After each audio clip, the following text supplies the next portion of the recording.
임장 시 꼭 확인해야 되는 두 가지에 대해서 지금부터 알려드리도록 할게요. 여러분 안녕하세요. 월세문골 세연쌤입니다. 반갑습니다. 오늘은 우리 사랑하는 소행님들과 함께 아파트 임장하는 방법에 대해서 이 세연쌤이 정말 중요하게 생각하는 두 가지를 좀 여러분들하고 공부를 할까 합니다. 안녕하세요. 월세문골 세연쌤입니다. 반갑습니다. 아파트는 굉장히 쉽다라고 생각하고 여러분들이 좀 소홀하게 조사를 하거나 임장을 하는 경우들이 굉장히 많아요. 너무 위험합니다, 여러분. 네, 너무 위험합니다. 그래서 오늘은 이 세연쌤이요, 우리 실전반 회원님들과 함께 임장 수업을 하면서 실제로 임장을 진행했던, 조사를 했던 물건을 가지고 우리 사랑하는 소행님들과 함께 공부를 좀 해볼까 하는데요. 여러분들도 제가 이 물건을 이야기할 때 한번 판단해 보세요. 과연 이런가 저런가 한번 같이 판단하면서 공부하면 너무 재미있을 것 같습니다. 어느 분 먼저 할까요? 우리 오늘 땡땡이 치고 오신 회원님부터 하겠습니다. 네. 반전도 있거든요. 그리고 초보이신 여러분들이 임장을 할 때는 처음에 머리에 막 지진이 납니다. 이걸 내가 할 수 있을까? 어떡하지? 하지만 임장을 실제로 해보시면, 움직여보시면 하고 나서 와, 내가 몰랐던 사실도 알게 되는 그 뿌듯함과, 그리고 내가 하나라도 해냈다라고 하는, 첫 걸음이라도 뗐다라고 하는 그런 자신감이 굉장히 생기실 거예요. 그래서 저는 이 첫 임장을 너무너무 중요하게 생각하기 때문에 실전반에서 이 임장 수업을 꼭 하고 있어요. 그럼 실제로 함께 공부할 물건을 보면서 이세연쌤이 임장할 때 꼭 확인해야 되는 정말 중요한 두 가지에 대해서 알려드리도록 할게요. 영상 끝까지 시청하세요. 자, 해당 물건은 서울 관악구 봉천동에 위치한 물건이고요. 대지권이 6.9평, 건물 면적은 59.76제곱미터로 해서 이 아파트에서는 24평형이 아니라 26평형으로 형성이 되어 있었습니다. 감정 가격이 7억 5,100만 원, 신권이라서 유찰이 한 번도 되지 않았죠. 근데 지금은 이 금액에 여러분 집중하실 필요가 없어요. 지금 뭐죠? 저희는 임장을 할 때 꼭 확인해야 되는 이 두 가지, 이거를 공부하는 거죠. 거기에 집중을 하시면 됩니다. 그럼 사진 한번 볼까요? 사진을 보니까는요, 좀 노후도가 좀 느껴지죠. 현관문 색깔도 제 스타일은 아니네요. 굉장히 촌스럽습니다. 그죠? 자, 그래도 어쨌든 나에게 수익이 되는 물건이면 되지 않을까요? 그래서 여러분들이 이런 아파트를 조사하고 임장을 하실 때는요, 어디에다가 목표를 두셔야 되냐면, 반드시 이 아파트를 통해서 내가 경매로 입찰을 했을 때, 낙찰을 받았을 때 수익이 돼야 된다는 거예요. 이것만 여러분들이 목표를 잡고 조사를 하신다면 아마 정확하게 잘 조사를 하실 수 있을 거예요. 물건 보면서 와, 내가 이거 들어가도 되나? 이거 팔릴까? 돈이 될까? 와, 이거 어떡하지? 이거 노후도가 너무 심한데? 이런 걱정을 할 필요가 없다라는 거죠. 네, 어떤 게 우리의 목표이고 목적이냐면 이 물건을 통해서 반드시 수익이 나야 한다. 수익이 날 수 있는 물건이냐, 이 부분에 초점을 맞추시라는 겁니다. 자, 계속 한번 볼게요. 공용 현관문은 좀 교체를 했나 봐요. 굉장히 깨끗하네요. 반짝거리고요. 이 관악구의 이 해당 아파트 입지가요, 약간 조금 언덕이에요. 좀 고지대라고 할 수 있죠. 네, 그래도 사람은 다 산답니다. 아파트는 관리 상태가 굉장히 깨끗합니다. 네, 복도식으로 되어 있고요. 평면도를 보니까 방이 몇 개죠, 여러분? 잘 안 보이지만 잘 보면 보입니다. 방이 하나, 두 개. 여기는 이제 거실이에요. 그죠? 거실에 약간 미닫이 문을 설치를 해서 방 겸 거실로 이렇게 좀 이용하는 세대가 많이 있더라고요. 근데 26평이면 방이 3칸이어야 되는데 왜 2칸일까요? 그쵸? 그 부분이 이 물건의 가장 단점이라고 보시면 돼요. 그리고 주변의 다른 아파트들과 비교했을 때도 이 부분이 굉장히 단점이 되더라고요. 주변의 다른 아파트들은 25평형이 방이 다 3칸이었거든요. 하지만 매매가가 이 방 2칸인 것 때문에, 또는 노후도가 조금 더 있는 것이기 때문에 금액이 좀 시세가 주변 아파트보다 많이 낮다면 좀 승산은 있겠죠. 그래서 무조건만 방이 2개라고 별로야, 아니면 연식이 너무 오래돼서 별로야가 아니라 주변 아파트들보다 또 가격적으로 우리가 경쟁을 할 수 있다면 그 부분도 하나의 우리가 수익화할 수 있는, 목표점에 다다를 수 있는 또 전략이 될 수도 있습니다. 그죠? 자, 어떠세요? 지금까지 물건 보셨는데 생각이 이거 과연 돈이 될까? 자, 잘 판단하세요. 지도를 보니까 자, 우리 아파트가 이 우성 아파트였거든요. 네, 서울대 입구역하고 768m, 네, 많이 초역세권은 아니지만 그래도 1km 이내에 있고요. 도보로는 한 10분 이상 걸립니다. 그죠? 자, 여기에 중학교, 고등학교가 바로 붙어 있어서 초중학교 자녀를 두신 분들은 이 아파트에 생활하기에 굉장히 편리할 것 같고요. 주변의 아파트로는 관악 푸르지오 아파트하고 관악 파크 푸르지오 아파트가 있어요. 자, 우리 해당 물건은 세대수가 1579세대고요.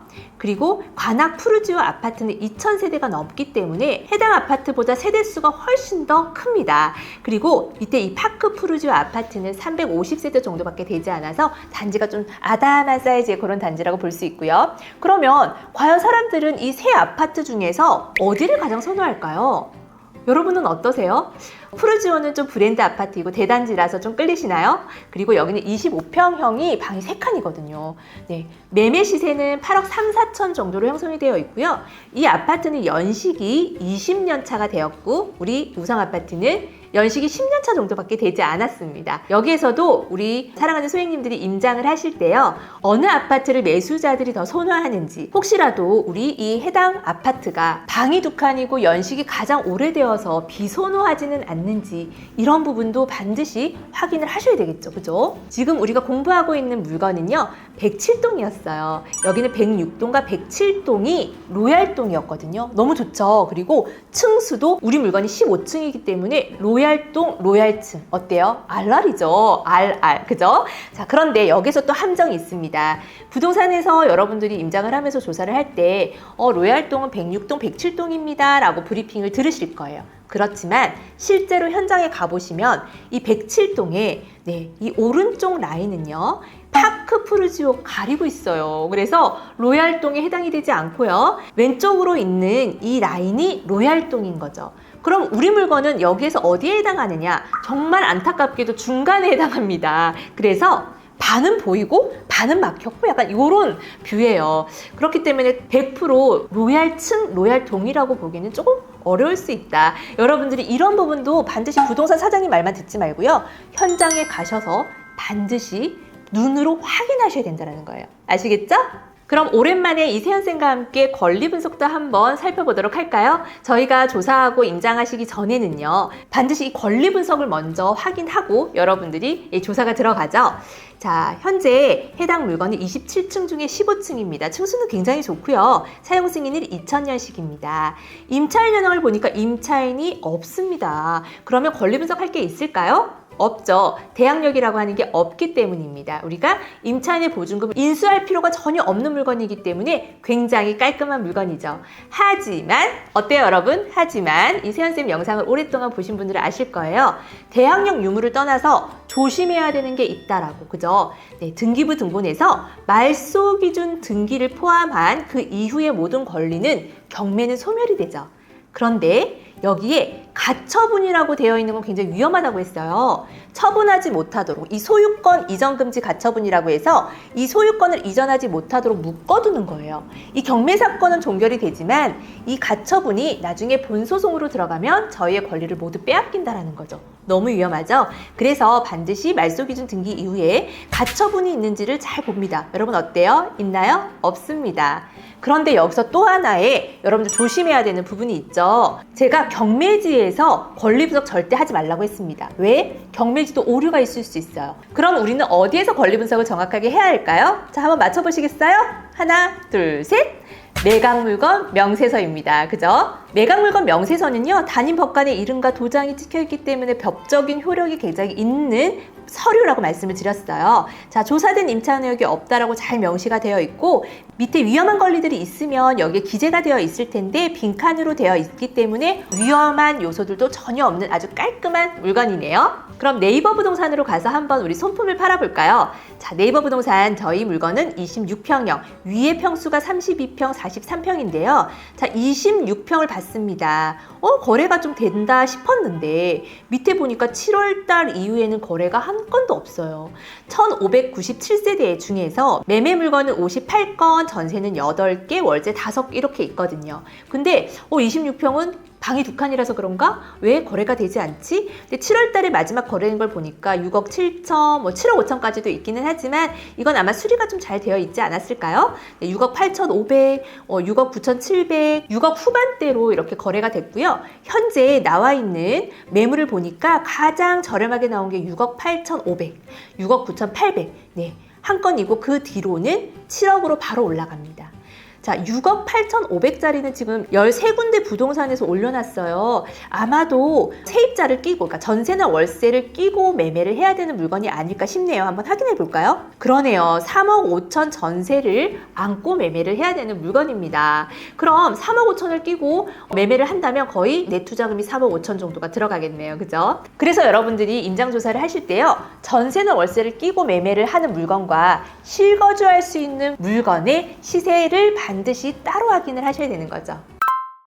자, 그러면 이때까지 이세연쌤이 많은 이야기를 앞에서 했는데요. 임장 시 꼭 확인해야 되는 2가지에 대해서 지금부터 알려드리도록 할게요. 저희가 실전반에서 임장 수업을 진행했는데 제가 조별로 좀 미션을 드렸어요. 그래서 부동산에 들려서 임장을 실제로 하는 미션을 드렸는데요. 어떤 조는 해당 아파트에서 굉장히 가까운 부동산을 배정을 해줬고요. 어떤 조는 중간 정도, 어떤 조는 좀 먼 데로 배정을 해드렸어요. 근데 좀 먼 데로 배정해드린 그 조가 조금 투덜거렸어요. 우리는 왜 이렇게 멀리 보내나. 그죠? 그래서 제가 다 이유가 있습니다. 다녀오세요 라고 했는데요. 결과적으로 같은 물건을 조사를 했는데도 불구하고요. 정말 조사 내용이 다 달라요. 그럼 어떤 게 정답인가요, 세연쌤? 여러분 생각은 어때요? 어떤 게 정답일까요? 모두가 정답이에요. 하지만 여러분들 여기서 조심해야 되는 부분은 뭐냐? 어떤 조에서 조사를 했을 때 수리가 안 된 거는 7억 4천이고요. 수리가 된 거는 7억 6천이요 라는 브리핑을 받았고요. 수리 안 된 거, 후진 거는 얼마냐 그러면 7억 4천 이렇게. 수리가 안 된 후진 거는 7억 4천? 네. 수리가 된 거는 7억 6천. 지금 네이버 부동산에 올라와 있는 그냥 이 물건의 브리핑을 받고 오신 분들이 있었고 어떤 분은요. 실제로 부동산 사장님과 나와 있는 매물을 직접 방문을 해서 안 내부를 다 봤어요. 그리고 공실도 봤답니다. 근데 다른 조에서는요. 예약을 하고 와야 된다고 하네요. 못 봤어요 라고 하시는 분들도 있었어요. 그러면 이 못 봤어요 라고 했던 이 조가 아마 다른 부동산 한두 군데를 더 갔다면 보지 않았을까요? 제가 좀 멀리 배정해드린 이 조는요. 금매 7억짜리를 조사를 해가지고 오신 거예요. 실거주 할 수 있는 물건을요. 너무 다르잖아요. 그죠? 그래서 오늘 이세연쌤이 여러분들에게 임장을 할 때 꼭 해야 되는 이 2가지. 첫 번째 알려드리도록 할게요. 이 첫 번째는요. 바로 부동산 한두 군데만 여러분들이 들려서 조사를 하시면 절대 안 된다는 거예요.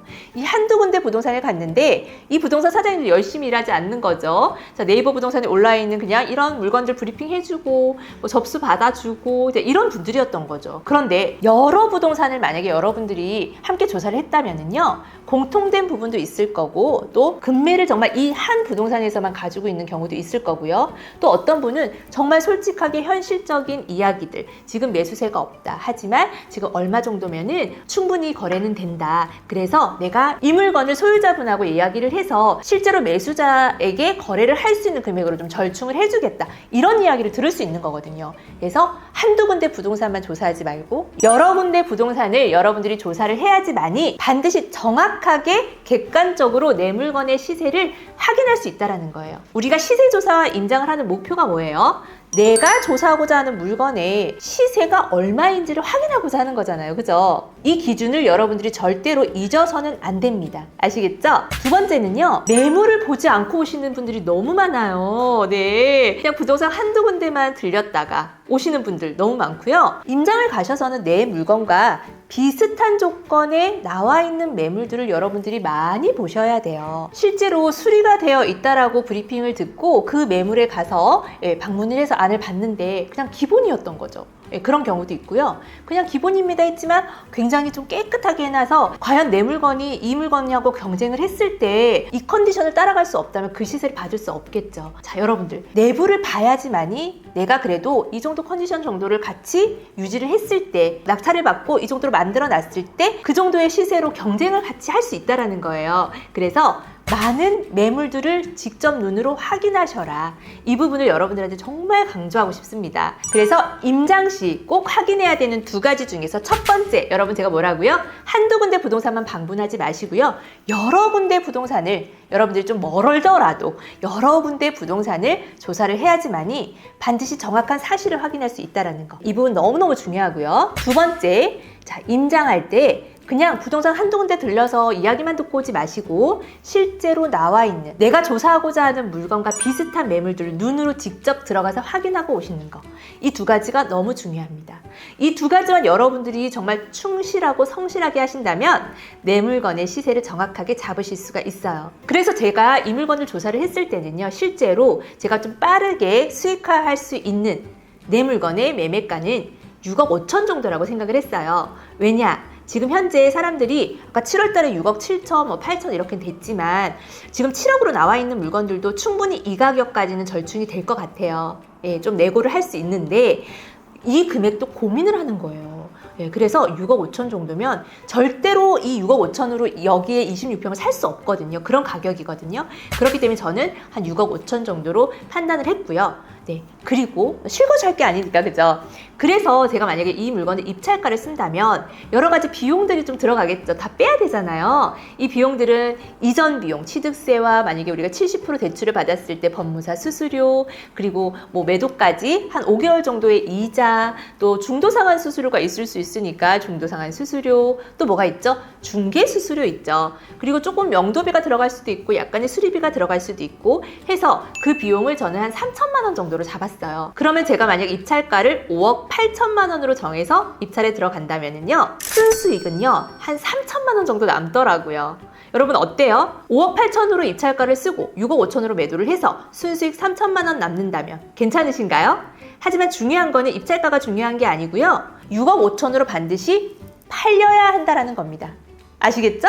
예, 여러분들 좀 감이 오시나요? 그래서 각 조가 조사한 내용들이 너무 달랐어요. 어떤 조에서는 조사를 못한 부분이 다른 조에서 조사가 되었고, 또 다른 조에서 조사를 한 부분은 또 우리 조가 조사를 못했고, 이런 부분들이 굉장히 많았던 거죠. 그렇기 때문에 우리 실전반 교육생분들도요, 이 임장 수업을 한번 하고 나서 와, 이 임장의 중요성, 임장을 꼭 해야 되는구나를 절실하게 느끼신답니다. 표정들이 좋은 걸 보니까 잘 하신 것 같아요. 우리 동생 어때요? 표정이 아까보다 뭐 한결 지금 너무 좋아져가지고 충격을 몰라서 충격을 아직 몰라요? 아니 지금 행복해요. 지금 너무 행복해.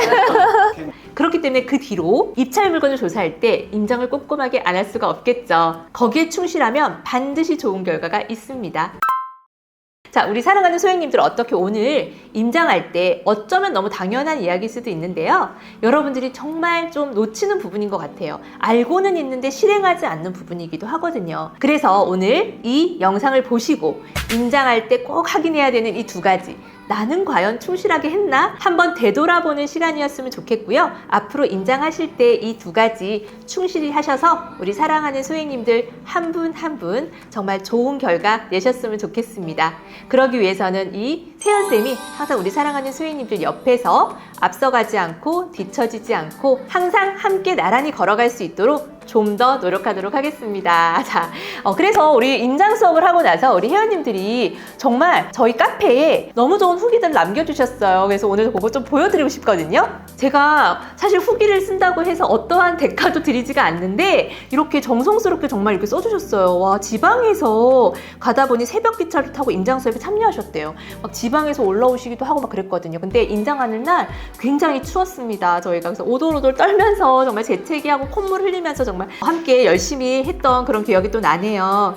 네, 설렘 반 걱정 반으로 세연쌤을 만나 뵀대요. 너무나도 친절하게 하나하나 알려주시는 열정이 추운 날씨에도 불구하고 따뜻하다고 하네요. 물건 검색하고 나름 손품 팔고 시세조사 해봤지만 제가 했던 게 전부가 아니었다는 것을 세연쌤 말씀대로 머리에 번개가 번쩍, 임장 수업이 끝나면 머리에 번개가 번쩍하고 와, 내가 아는 게 다가 아니구나. 와, 임장은 이렇게 해야 되는구나를 알게 됩니다. 임장 수업을 이제 끝나고 우리가 발표를 하고 피드백을 서로 하잖아요. 머리에 번개가 떨어져요.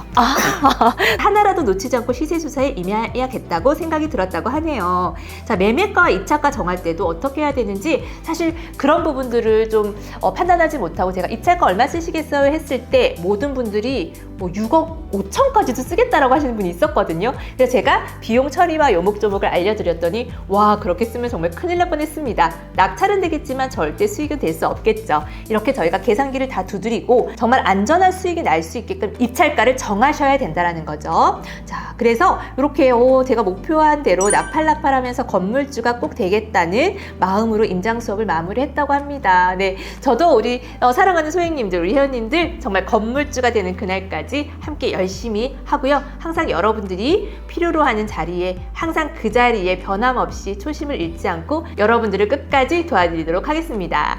자, 그러면 우리 오늘 어떻게 이 영상을 통해서 좀 용기가 나시나요? 그리고 한 걸음 성장하셨나요? 자, 절대 잊어버리시면 안 돼요. 임장 정말 열심히 하셔야 합니다. 아시겠죠? 그럼 마지막으로 우리 힘차게 화이팅 외치고 마쳐야겠죠, 여러분? 준비되셨나요? 오늘도 용기 내고 도전하고 꾸준히 함께 하자고 힘차게 화이팅 외치도록 하겠습니다. 하나, 둘, 셋, 화이팅! 안녕!